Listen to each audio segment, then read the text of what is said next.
எகிப்துல இருந்து வந்திருக்கக்கூடிய செய்தி அனுதினமும் கிடைக்கக்கூடிய செய்தியா தான் அந்த செய்தி இன்னைக்கும் இருக்கு. என்ன செய்தின்னு கேட்டீங்கன்னா, எகிப்து என்ன சொல்லுதுன்னா, கிட்டத்தட்ட 5வது நாளா சொல்லுதுன்னு நினைக்கிறேன். இந்த செய்தி தொடர்ந்து பேசிக்கொண்டதே நம்மளும் இருக்கிறோம். என்ன சொல்லுதுன்னா, இந்த டேவிட் அக்கார்டு இருக்குல்ல, 1979 அமைதிக்கான ஒப்பந்தம் வந்து டேவிட் அக்கார்டு என்ற அடிப்படையில எகிப்துக்கும் இஸ்ரேலுக்கும் மத்தியில கொண்டு வரப்பட்டுச்சு. சோ அதன் அடிப்படையில இன்னைக்கு ரஃபாவுக்குள்ள நீங்க வரக்கூடாது அப்படிங்கறத அந்த ஒப்பந்தத்துடைய ரூலா இருந்துச்சு. சோ இன்னைக்கு ரஃபாவுக்குள்ள இஸ்ரேலுடைய படை உள்ள நுழைஞ்சனால எகிப்துடைய தலைவர் சிசி சொல்லிட்டாரு, இனிமேல் நாங்க வந்து இந்த ஒப்பந்தத்தை ஏத்துக்க மாட்டோம், நாங்க உடைக்க போறோம், இது ஒண்ணுமில்லாம ஆக்க போறோம்னு சொல்லக்கூடிய ஒரு வாய்ச்சவனால மட்டுமே இன்னைக்கு எகிப்துடைய தலைவர் சிசி கொடுத்துட்டு இருக்காரு. காரணம், இவர் உடைக்கிறாரோ இல்லையோ அது ஆல்ரெடி உடைச்சு உள்ள வந்துடுச்சு. நீ இதை கேன்சல் பண்றேன் அப்படிங்கறனால நீங்க ஒண்ணு மாற போறது கிடையாது. சோ கேன்சல் பண்றேன்னு சொல்லிட்டு சரி அப்ப ரஃபாவுக்குள்ள வந்துட்டேன், அப்ப ரஃபாவுக்குள்ள வச்சு உன்னை அடிக்க போறேங்கிற அளவுக்கான அறிவிப்பு இன்னைக்கு எகிப்துடைய தலைவர் சிசி கொடுத்திருக்காரான்னு கேட்டா நிச்சயமாக கிடையாது. அப்ப என்னதான் பண்றாருன்னு கேட்டீங்கன்னா, நார்த் சினாய் பகுதி மற்றும் இஸ்ரேல் பார்டர்ல இருக்கக்கூடிய நார்த் இஸ்ரேல் பகுதி இதன் மத்தியில என்ன பண்றாருன்னா, அந்த சினாய் குன்றுகள் பக்கத்துல வந்து தனது ராணுவ படையை கொண்டு போய் போட்டாரு. ஃபுல்லா நிக்குது, டேங்குகளா நிக்குது, ராணுவ வீரர்களா நிக்கிறாங்க. இந்த செய்தியை எடுத்து சில நபர்கள் பாத்தீங்கன்னா, எகிப்து என்ன பண்ணும், இஸ்ரேல் கூட போர் செய்ய போகுது, பலஸ்தீனுக்காக குரல் கொடுக்க போகுது, ஊன்னு கத்திட்டு கிடக்குறாங்க. ஒண்ணுமே ஒரு மயிலும் கிடையாது, சொல்ல போனா ஒரு இதுவும் கிடையாது. காரணம், இவர்கள் தன்னைத்தானே தற்காத்துக் கொள்வதற்காக மட்டும்தான் இதை செய்யறாங்க. எகிப்துக்குள்ள போர் பரவிடக்கூடாது, இஸ்ரேல் எகிப்துக்குள்ள தாக்குதல் நடத்தக்கூடாது அப்படிங்கிற விஷயத்தையும், எகிப்தின் மீது பொருளாதார தடை விதிச்சிடக்கூடாது அமெரிக்கன் வழியாக. சோ இந்த தன்னுடைய சுயலாபத்திற்காக தன்னை தற்காத்துக் கொள்ள வேண்டும் என்ற அடிப்படையில் தான் எகிப்து செய்தது தவிர, இதற்கு முன்னாடி 2-3 முறை என்ன பண்ணுச்சுன்னா, இந்த ரஃபாவுக்குள்ள மக்களை எல்லாம் உள்ள தள்ளுறோம்னு ஆரம்ப கட்டத்துல சொல்லும் போது கூட இதே போல ராணுவ அணிவகுப்பு எல்லாம் நடந்துச்சு. அந்த சமயத்துல நமக்கு கிடைத்த செய்தி எப்படின்னு கேட்டீங்கன்னா, எகிப்து வந்து இஸ்ரேலோட போர் செய்ய போகுது. நம்மளும் அதை தெரியாம பேசியிருந்தோம். ஆனா இன்னைக்கு சிச்சுவேஷன் என்னன்னா, எக்காலமும் எகிப்து ராணுவ தளவாடங்களை கொடுத்தோ அல்லது ஈரானை போன்ற ஆக்சஸ் ஆஃப் ரெசிஸ்டன்ட் அமைப்புகளோடு சேர்ந்தோ எகிப்துடைய படை போர் செய்யாது. காரணம், எகிப்துடைய படை முனாஃபிக்குகள், நயவஞ்சகர்களாக இருக்கிறாங்க. நான் நேற்று காணொலியில் சொன்னேன், இந்த ரஃபாவுல இருந்து ஒரு சின்ன பையன் 3 பெரிய வால் கேட்டை தாண்டி கம்பியெல்லாம் கிழிச்சு உள்ள போய் எகிப்துக்குள்ள உயிர் பிழைக்கணும்னு விழுந்திருக்கிறான். அவனை போட்டு எகிப்துடைய ராணுவம் அடின்னு அடிச்சு அவன் உடம்புல ரத்தம் வந்து, சிறுவன், ஒரு 10-15 வயசு சிறுவன். அவன் என்ன கண்டா, அடிச்சவனும் முஸ்லீம், அடி வாங்கினவனும் முஸ்லீம். அடிச்சவன் பேரளவுல முஸ்லீம், அடி வாங்கியவன் ஷஹீதுக்கே பிறந்த முஸ்லீம். ஏன்னா பலஸ்தீன் ரத்தம் அவன் உடம்புல ஓடுது.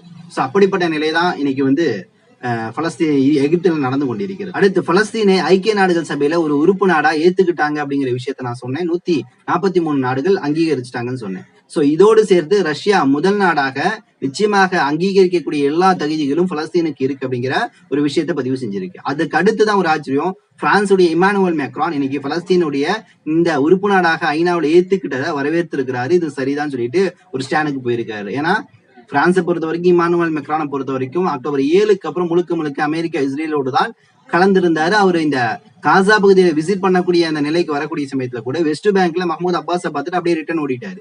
காசா பகுதியில வந்து விசிட் பண்ணல. சோ இப்படிப்பட்ட சூழ்நிலை இமானுவேல் மேக்ரான், அதே மாதிரி பாத்தீங்கன்னா அமெரிக்காவுடைய வெளியுறவுத்துறை அமைச்சராக இருக்கக்கூடிய ஆண்டனி பிளிங்கன், இவங்க எல்லாம் என்ன பண்ணாங்கன்னா வெஸ்ட் பேங்க் கூட கிளம்பிட்டாங்க. ஏன்னா காசாக்குள்ள வந்தாங்கன்னா திருப்பி கேள்வி கேட்பாங்கல்ல, அங்க ஒரு அச்சுறுத்தல் அவங்களுக்கு இருக்குல்ல, அதனால கிளம்பி போயிட்டாங்க.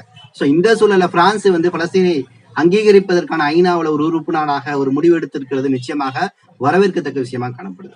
அடுத்து, ஐசிசி என்று சொல்லக்கூடிய சர்வதேச குற்றவியல் நீதிமன்றம் இன்னைக்கு பெஞ்சமின் நெத்தன்யாகு மேல பிடிவாரன் போட்டது இல்லாம அதை உடனடியாக நிறைவேற்றணும், நெத்தன்யாகு கைது செய்யணும்னு சொல்லிட்டு இன்னைக்கு கொலம்பியாவுடைய அதிபர் அதிகாரப்பூர்வமாக தனது தளத்துல செய்திகளை வெளியிட்டு இருக்கிறார். அவர் சொல்வது என்னன்னா, இவங்க செய்வது இனஅழிப்பு தான், மிகப்பெரிய போர் குற்றம், போர் அத்துமீறல். அதனால உடனடியாக நீங்கள் பிடிவாரண்டை கொடுத்ததோட நிறுத்தாம நீங்க என்ன பண்ணுங்க, உடனடியாக பெஞ்சமின் நெத்தன்யாகு கைது செய்யுங்கன்னு சொல்லிட்டு இன்னைக்கு கொலம்பியாவுடைய தலைவர் அதிபர் இன்னைக்கு தனது கருத்தை வெளிப்படுத்தியிருக்கிறார். அடுத்து, ஓஐசி என்று சொல்லக்கூடிய ஆர்கனைசேஷன் ஆஃப் இஸ்லாமிக் கார்பரேஷன் என்று சொல்லக்கூடிய அமைப்பு இன்னைக்கு ரஃபாவுக்குள்ள இந்த இஸ்ரேல் படை நுழைந்ததற்கு கிட்டத்தட்ட 5 நாள் கழிச்சு நாங்கள் மிகப்பெரிய கண்டனத்தை தெரிவிக்கிறோம் சொல்லக்கூடிய ஒரு அறிக்கையை வெளியிட்டு இருக்கிறாங்க.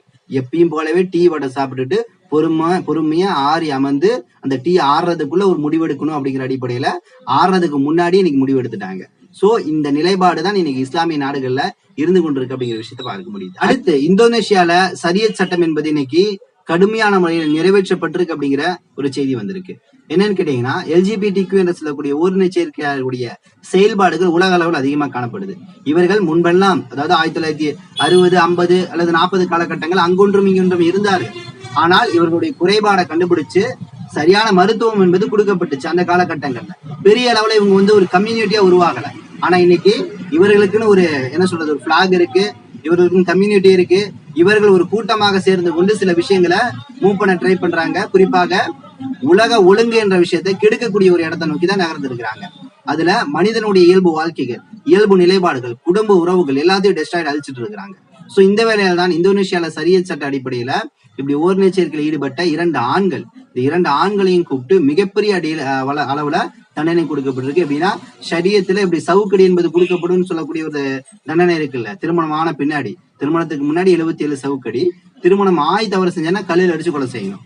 அதற்கு அடிப்படை காரணம் உங்களுக்கு தெரியும். திருமணத்துக்கு முன்னாடி பெரிய தேவை இருந்திருக்காது. அதனால 77 சவுக்கடி. திருமணம் ஆகி அவன் திருமணத்தின் மூலமாக எல்லாம் கிடைச்சு அந்த திருப்தியும் கிடைச்சு வேற ஒருத்தி கூட போறான் அப்படின்னா அவனை கல்லில் அடிச்சு கொள்ளணும் அப்படிங்கறதான் இன்னைக்கு சரியத் சட்டமா இருக்கு. இது ஆணா இருந்தாலும் பெண்ணா இருந்தாலும் பெண்ணுக்கு இதே தண்டனை தான். சோ இங்க ஆண் பெண் பாலுறவு வேறுபாடெல்லாம் ஏற்ற இருக்கலாம் கிடையாது இங்க. சோ அந்த அடிப்படையில இந்த ஓரின சேர்க்கையாளர்கள் 2 பேருக்கும் 77 கசைடு என்பது இந்தோனேஷியா அரசு மூலம் கொடுக்கப்பட்டிருக்கு. பப்ளிக்கா எல்லா நபரும் உட்கார்ந்து இருக்கிறாங்க, உலமா பெருமக்கள் வந்திருக்காங்க, பொதுமக்கள் இருக்கிறாங்க. அவங்க மத்தியில இந்த 2 நபர்களையும் ஒவ்வொரு நபர்களாக கூப்பிட்டு 77 கசைடி சும்மா தாறுமாறா சவுக்கடி பயங்கரமா கொடுக்கப்பட்டிருக்கு. அப்ப நிச்சயமாக இது வரவேற்கத்தக்க ஒரு விஷயம் தான் சொல்லணும். இதன் மூலம் இது போன்ற சிந்தனை கொண்டவர்கள் சரியான முறையில மருத்துவத்தின் வழியாக இதை சரி செய்ய, உளவியல் ரீதியாக சரி செய்ய முற்படுவார்கள் அப்படிங்கிற விஷயத்த பார்க்க முடியுது.